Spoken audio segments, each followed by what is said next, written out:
Magandang buhay mga katiats. Welcome back sa ating treasure marker analysis. Meron tayong natanggap ditong video na pagaganda.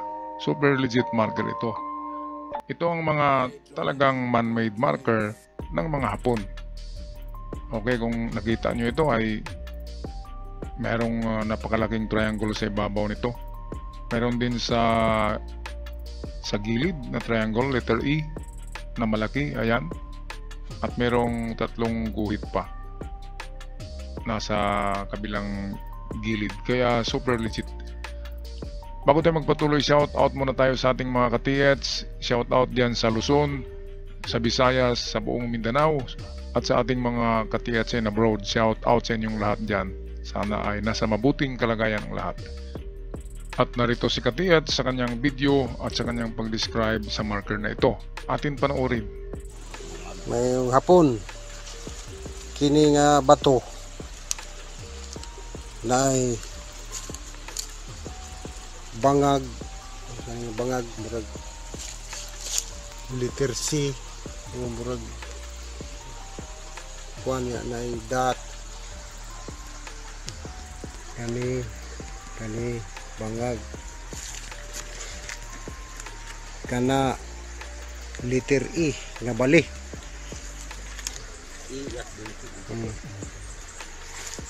Napit siya hindi po siguro na akuan kinaiyahan siguro na niya diri sa pikas napit siya triangle nga gamay niya diri sa taas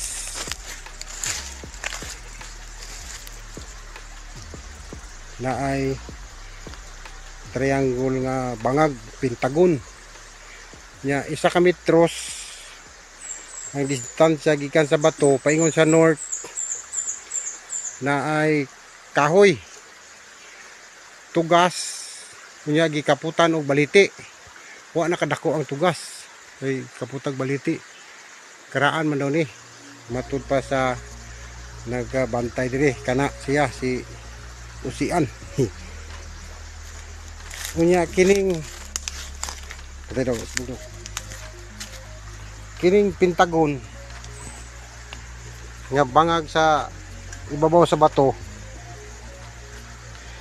naa ni tabon sa unang lingin nga bato lingin.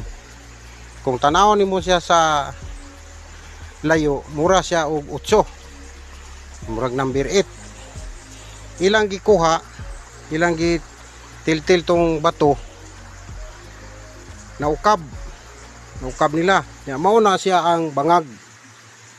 Walay sulod. Gibuak po nila tong bato, wala gihapoy sulod.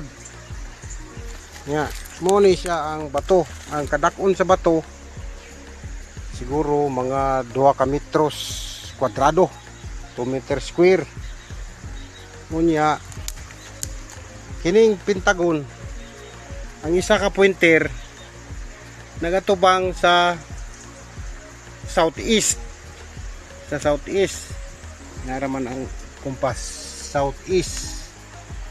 Unya kining isa kining paingon sa north pingis po siya gamay, northeast pod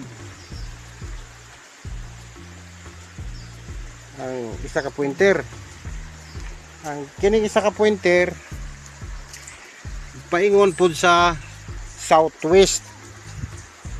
Unya ang distansya po ani sa tubig mga 5 meters or 6 meters basta kay tubig na diha sa iyang kuan. Unya sa southwest naapoy creek, naay creek sa southwest diha nga bahin, creek na diha. Kini ang dako nga creek kadto gamay sa southwest. Nya ang creek po ani tanan naa sa southwest. sa east ug sa south ug northeast paubos naman na kanang bangag ila man ang trabaho. Okay mga katiyats, ito yung marker. Mayroong napakalaging triangle at mayroong iba pang mga markers.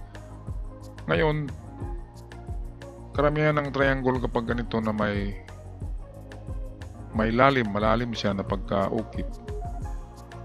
Sa experience ko ng ganyan ay nasa loob ng bato ang item. Okay, kaya unang gawin nyo ay biyakin nyo ang bato. Biyakin nyo ang bato na yan. Ngayon, pangalawa, meron kasi akong nakita dito, itong nakaganyan. Ito yung sign na treasure at the back of the tree. 100% sa akin na makuha niya ito mga katiyats. Sana malapit ito dito sa lugar ko para mapuntahan ko kayo dyan para ma-sure nyo kung saan, kasi napakaganda ng marka. Super classic marker, nasa libro talaga ito. Meron pang distance papunta yan dyan sa likod ng kahoy na yan, kaya merong baluktot dito. Hindi nyo ito nakita, itong nakaganyan baluktot, ibig sabihin lumiko ka sa likod ng kahoy. Ito direksyon papunta dyan, yung dalawang na ito, pwedeng dalawang hakbang ito, or pwedeng 2 metros, o pwedeng 5 meters, pwedeng 10. Kaya pwedeng sa unahan pa konti ng kahoy, pwedeng hindi sa likod pero unahan pa konti ng kahoy, pero ito pa rin na direksyon, ganyan. Sure ball na ito mga katiyats. Ayan ito yung close up, ganyan kita nyo ba yan? So yan yung triangle na makikita sa internet na mga sign. Ito, ibig sabihin treasure behind or at the back of the tree. So kahoy lang ang hanapin kapag makakita kayo ng ganito. Kapag may kahoy na old tree sa malapit, doon sa likod. Ay sureable na ito, unahin nyo na yung kahoy sa likod ng kahoy. Halimbawa, ito yung drawing natin Halimbawa, ito yung sinabi nyo na tugas na kahoy na may baliti na nagaganyan. Ayan. So, dito lang kayo sa likod. Unang hukay is 1 meter distance. Pangalawang hukay is 3 meters. Ito kasi yung mga distansya ng item sa kahoy. So 1 meter, 3 meters, 5 meters. 135 lang. Kasi at the back of the rock, hindi naman at the back of the tree, hindi naman siya nagsabi na malayo yan. Kaya hindi na natin isama ang 7. 135 lang. Kasi nasa likod lang talaga yan ng kahoy. Okay, ang lalim niyan expected na 4 to 5 meters. So ito, 3 tisdig gawin nyo mga katiyats. Ang tisdig nyo ay paabutin nyo sa 3 meters kasi kumakapal ngayon ng lupa. Napakaganda ng marker na ito, super legit marker. Ito, kung nakita nyo ito, nagsasabi ito na merong item sa bato or sa kahoy. Nag-iisa lang yung bato diyan, kaya nasa kahoy. Ngayon ito, kung nakita nyo rin ito ay arrow na manipis, nagaganyan papunta yan sa kahoy. Kung nakita nyo, yung kahoy ay nandyan sa kaliwa, ay sa kanan ng nakaupo. Ayan, papunta yan dyan. Ang kahoy ay nariyan. Kaya sure ball na talaga yan kasi dalawa na ang nagturo na nasa kahoy. Ganda. Ito, nakita nyo ito.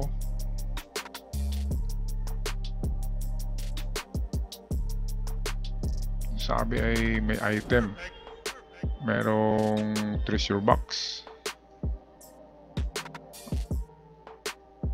Ayan. Treasure box. Dito yata yung triangle at yung arrow na manipis. So, doon yung nakaturo. Ito, nag-confirm lang ito na meron talaga. Merong item. Binaliktad na to. Pwedeng dalawang item meron dito.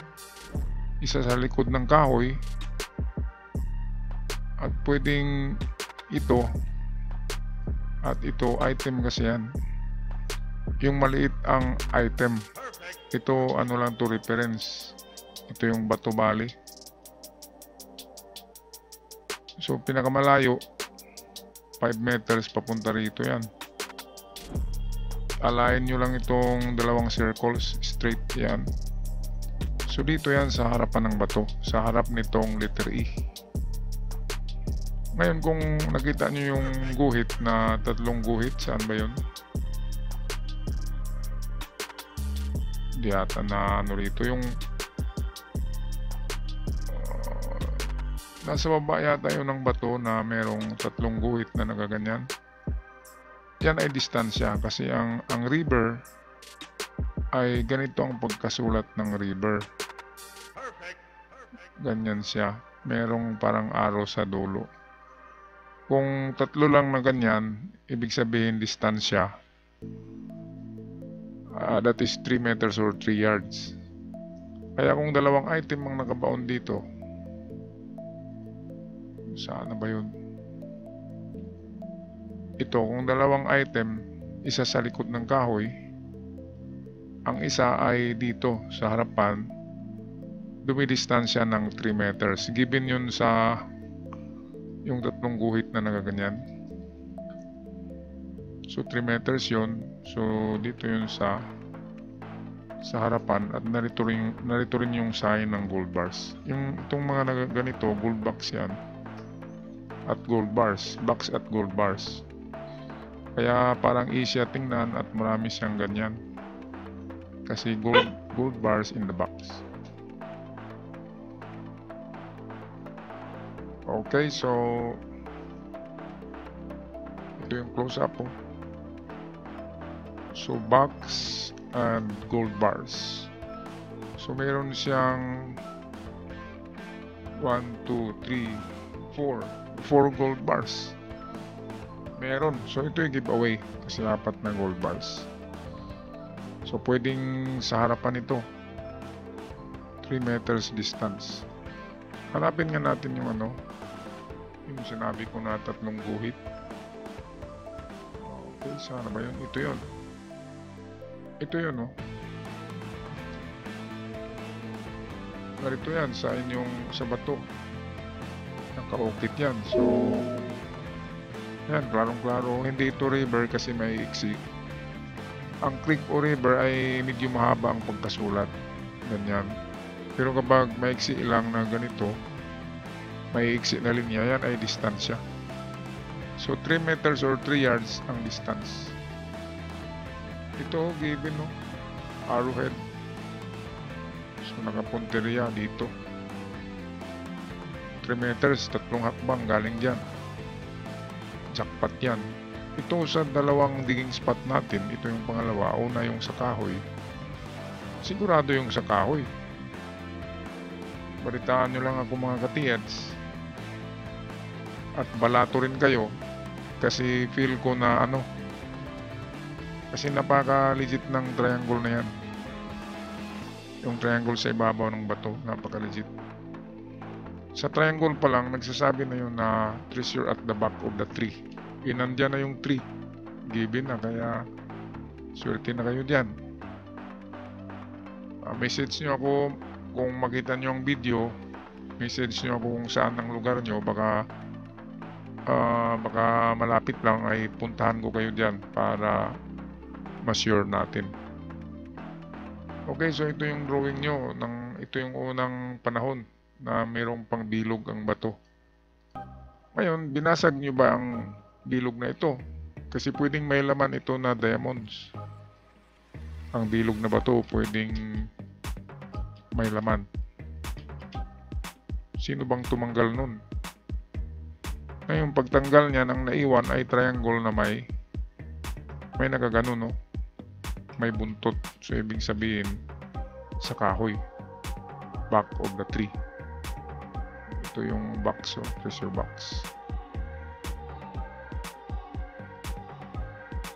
Kaya una nating analysis dito ay sa loob ng bato ang item dahil narito ang malaging triangle. Pero dahil sa may buntot ang malaging triangle na gaganyan, so nagsabi siya na nasa kahoy ang item. Kaya ito na kahoy, ito yung drawing nyo sa likod niyan. Sa likod. 1 meter lang ang distance kung wala, adjust sa 3 and then 5. Kaya ng pinakita natin kanina. Narito pala yung tatlong guhit to. Ayan, so tatlong guhit. Pwedeng dito lang sa harapan. Tatlong guhit. Pwedeng dalawang nakabaon dito dahil ito ng mga signs ay iba ito. Ibang meaning niya. Nagsasabi siya ng isa pa namang treasure. At itong sa ibabaw na triangle ay kahoy ang tinuturo niya. So pwedeng dalawang item, surte. So ito yung detalye niyo ng triangle.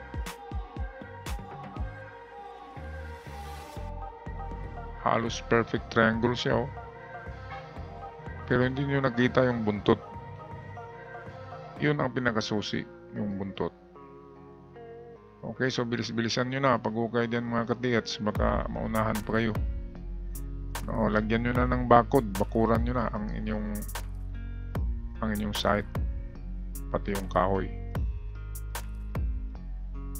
Okay, so hanggang dito na lang ako. Maraming salamat. Sana ay pagpalain at swertihin kayo dyan mga katiyats. Paalam na at hanggang sa muli.